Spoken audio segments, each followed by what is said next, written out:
Thank you, Mr. Chairman, ranking member, other distinguished members of the committee.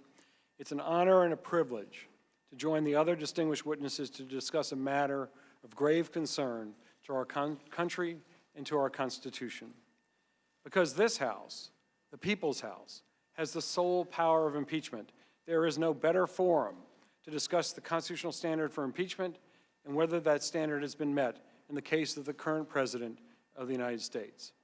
As I explain in the remainder and balance of my opening statement, the record compiled thus far shows the President has committed several impeachable offenses, including bribery, abuse of power, and soliciting a personal favor from a foreign leader to benefit himself personally, obstructing justice, and obstructing Congress.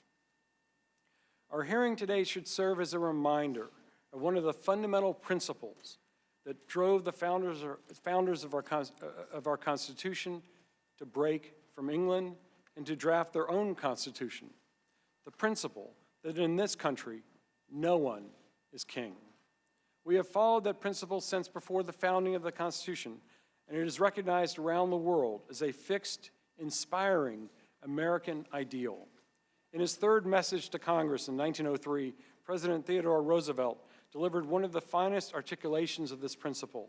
He said, "No one is above the law and no man is below, nor do we ask any man's permission when we require him to obey it.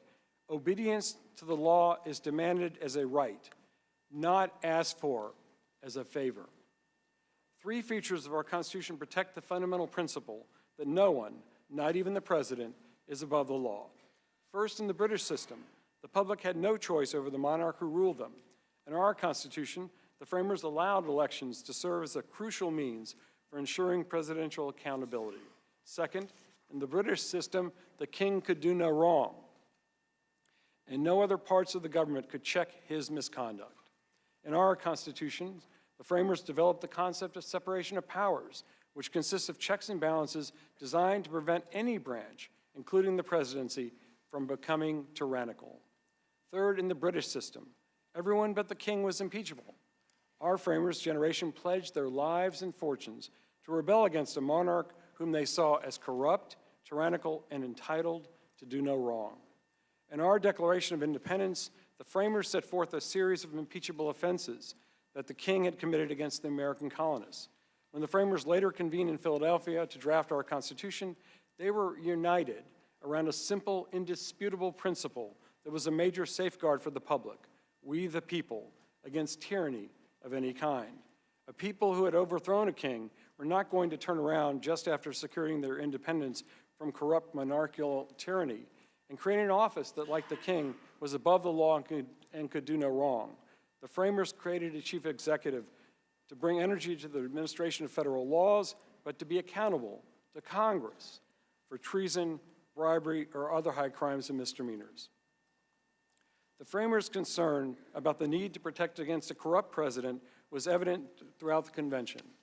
And here, I must thank my prior two friends who have spoken and referred to a North Carolinian, William Davie.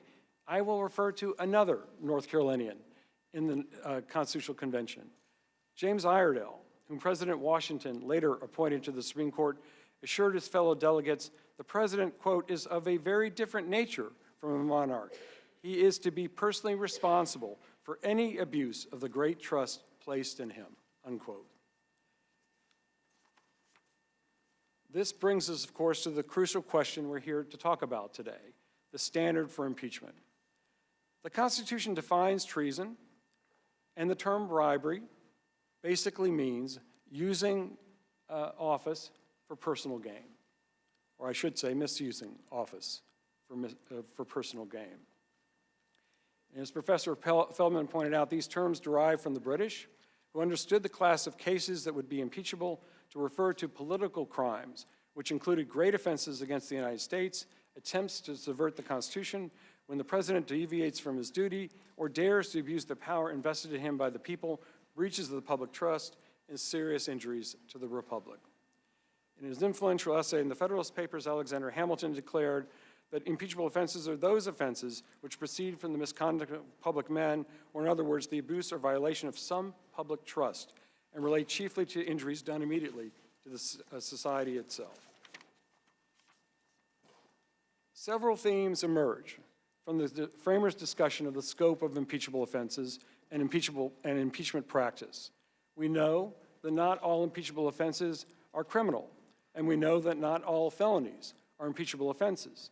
We know further that what matters in determining whether particular misconduct constitutes a high crime and misdemeanor is ultimately the context and the gravity of the misconduct in question. After reviewing the evidence that's been made public, I cannot help but conclude that this president has attacked each of the Constitution's safeguards against establishing a monarchy in this country. Both the context and gravity of the president's misconduct are clear.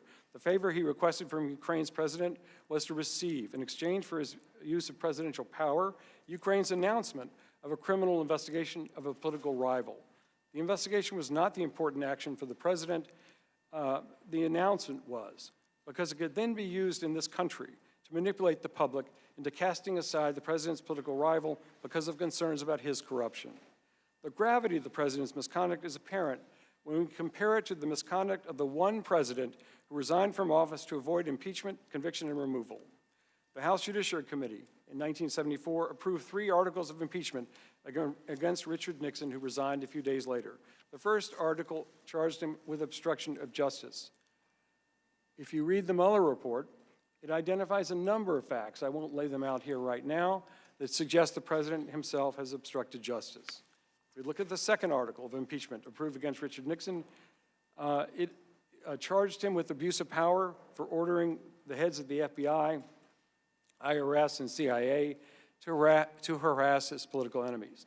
In the present circumstance, the president has engaged in a pattern of abusing the trust placed in him by the American people by soliciting foreign countries, including China, Russia, and Ukraine, to investigate his political opponents and interfere on his behalf in elections in which he is a candidate. The third article approved against President Nixon charged that he had failed to comply with 4 legislative subpoenas. In the present circumstance, the president has refused to comply with and directed at least 10 others in his administration not to comply with lawful congressional subpoenas, including Secretary of State Mike Pompeo, Energy Secretary Rick Perry, and Acting Chief of Staff and Head of the Office of Management and Budget, Mick Mulvaney. As Senator Lindsey Graham, now chair of the Senate Judiciary Committee, said when he was a member of the House on the verge of impeaching President Clinton, the day Richard Nixon failed to answer that subpoena is the day he was subject to impeachment because he took the power from Congress, over the impeachment process away from Congress, and he became the judge and jury. That is a perfectly good articulation of why obstruction of Congress is impeachable. The president's defiance of Congress is all the more troubling due to the rationale he claims for his obstruction. His arguments and those of his subordinates, including his White House counsel, in his October 8th letter to the Speaker and 3 committee chairs, boils down to the assertion that he is above the law. I won't reread that letter here, but I do want to disagree with the characterization in the letter of these proceedings, since the Constitution expressly says, and the Supreme Court has unanimously affirmed, that the House has the sole power of impeachment, and like the Senate, the House has the power to determine the rules for its proceedings. The president and his subordinates have argued further that the president is entitled to absolute immunity from criminal procedure, even an investigation for any criminal wrongdoing, including shooting someone on Fifth Avenue. The president has claimed further he's entitled to absolute executive privilege, not to share any information he doesn't want to share with another branch. He's also claimed the entitlement to be able to order the executive branch, as he's done, not to cooperate with this body when it conducts an investigation of the president.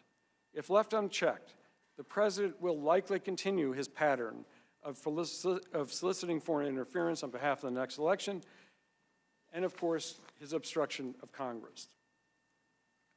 The fact that we can easily transpose the articles of impeachment against President Nixon onto the actions of this president speaks volumes, and that does not even include the most serious national security concerns and election interference concerns at the heart of this president's misconduct. No misconduct is more antithetical to our democracy and nothing injures the American people more than a president who uses his power to weaken their authority under the Constitution, as well as the authority of the Constitution itself. May I read one more sentence, or, I'm sorry. The witness may have another sentence or two. Thank you. If Congress fails to impeach here, then the impeachment process has lost all meaning. And along with that, our Constitution's carefully crafted safeguards against the establishment of a king on American soil, and therefore, I stand with the Constitution, and I stand with the framers who were committed to ensure that no one is above the law. Thank you, Professor.